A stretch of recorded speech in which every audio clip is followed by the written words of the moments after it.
Kala ko'y di pa handa, muling tumibok ang damdamin.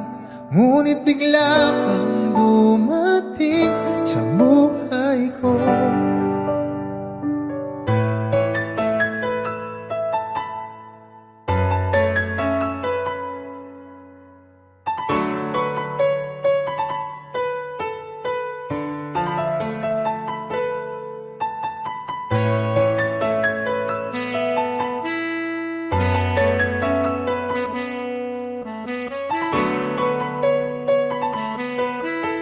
Sana ay ingatan ka niya.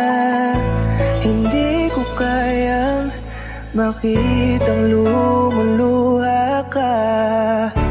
Kaya sobrang sakit sa akin na bitawan ka. Ngunit ngayon ay hindi na pwede. Tayo'y napagod, sa labay natalo.